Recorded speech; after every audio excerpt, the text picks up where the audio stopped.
In this video, we're going to show you everything you need to know in order to properly set up and connect the Rode NT1 condenser microphone with the Rode AI1 audio interface.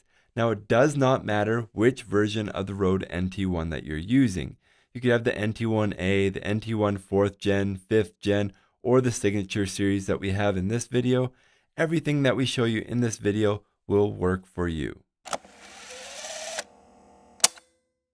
First of all, in terms of how we have everything set up, just so you know what's going on, right now you are listening to the Neat King B2 condenser microphone.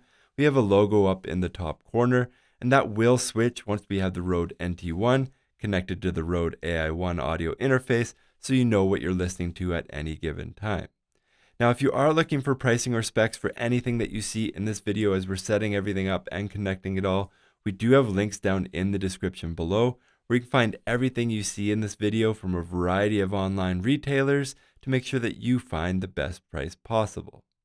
Now, first of all, what do you get when you open the box of either one of these items? The Rode NT1 is actually pretty unique compared to a lot of other microphones. Not only do you get the microphone, but you also get the shock mount, the pop filter, and an XLR cable with this microphone as well. This really is a pretty complete kit, and you don't have to go out shopping for an XLR cable or anything like that. The Rode AI1 itself comes with USB cables as well, so you can connect it to your computer easily right out of the box. So you don't need very many accessories in order to make this setup work correctly. Pretty much the only thing you really need to invest in, aside from the microphone and the interface, is some type of microphone stand or boom arm. I have a couple options here. My favorite boom arm right now is the Rode PSA 1 Plus. That's what I'm using in this video to my left and right. And another good option for you is just a cheap, inexpensive table stand. If you are just getting started, just get a cheap, inexpensive table stand. The only real downsides to this is that it takes up table space in front of you. So if you have a keyboard or something really important, then it might not work for you. And it does let some like taps on the table and shuffling, that resonance will make it through the stand into the microphone. That's why using an isolating, articulating boom arm is a better option. It will help isolate those taps and the bumps on the table from the microphone. Plus, it does give you more flexibility so you have your table free because you're not using up any of that valuable real estate with the microphone stand. Now, the first thing that we need to do to connect everything together here is we need to mount our microphone into our shock mount that comes with the microphone.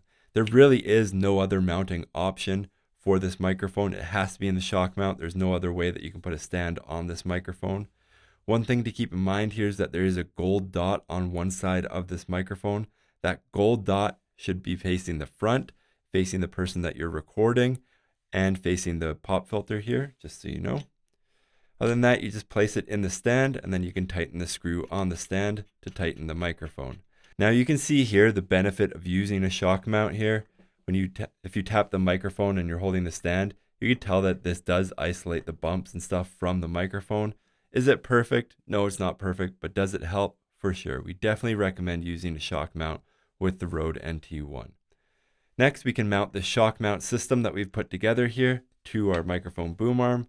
For me, I like hanging my microphones upside down, but you can hang it any way. It doesn't really matter if it's upside down or not. To me, I just prefer the look of it on camera. So you just connect it to the microphone stand here and then screw it in. It's pretty straightforward. Next, let's talk about microphone positioning. You want it pointed right at the source that it's using. For me, it's pointed right at my mouth. Now, I don't want the microphone directly in front of my mouth. That'll allow all types of wind to go from my mouth right into the diaphragm of the microphone. That's when you get what's known as a plosive. Those P and B sounds really blow out the diaphragm of the microphone. We do have a pop filter here that'll help, but also I like having the microphone just off to the side. In terms of positioning, just make sure that that gold dot is pointed towards you, and I like to have it about 9 inches or so from my mouth. Anywhere between 15 to 30 centimeters or 6 to 12 inches will work for you. This is just my personal preference in the studio here. Next, we're going to connect our Rode NT1 to our Rode AI1 audio interface. To do that, we're going to use a standard XLR cable. This XLR cable, as I mentioned before, came with the Rode NT1. It's a good high quality cable. There's no sense going out and spending a ton of money to upgrade this cable unless you're really chasing down something really specific. I think this XLR cable will work for you and is good high quality for you. So I'm going to connect this to the back of the microphone. Then I'm going to run this cable neatly. You don't want to have a big mess, and you don't want your cables to be distracting, even if you're not on camera.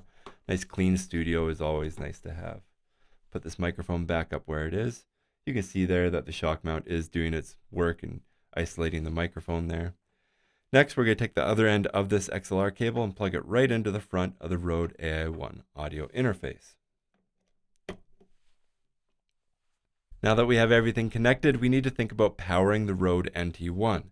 This is a condenser microphone. So if we go over to our Rode AI-1 audio interface, we can turn it up here and nothing happens. We are not getting any level whatsoever from the Rode NT1 condenser microphone. All condenser microphones, including the Rode NT1, require 48 volts of phantom power.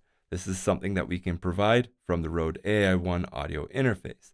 In order to do that, you just have to look up here and you see where it says P48. There's a little light below it that is not illuminated right now. In order to turn that light on and to turn on phantom power, we just need to hold down the gain here for a second, and you see now that we have a red light under P48. That means that it's providing 48 volts of phantom power to our Rode NT1, so it will work now. Next, let's set up the gain or the preamp on the Rode AI-1 so we can power the Rode NT1 and get a signal out of it. To do that, we're just going to turn this up. I'm going to look over my computer right now. The Rode AI-1 is connected to Logic Pro, and there I have a volume meter that you can see on the screen. As I turn this up, what I'm looking for is I want this peak of this signal to be somewhere between -18 and -14 dB. You can see there that the peak now is at 15.3 dB. That's about perfect.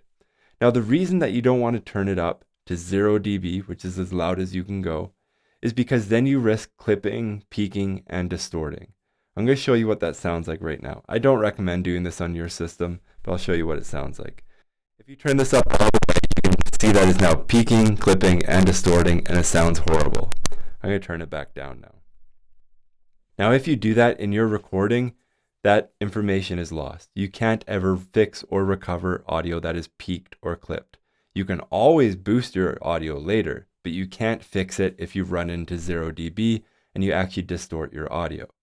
So that is something to keep in mind. That's why I don't recommend pushing past -12 or -10 even. You can cheat it a little bit closer if you want, but that extra headroom really is essential in terms of making sure that you get a high quality recording that you can actually work with on your computer, and no matter what you're doing, whether it's podcasting, live streaming, or video recording like I'm doing right now.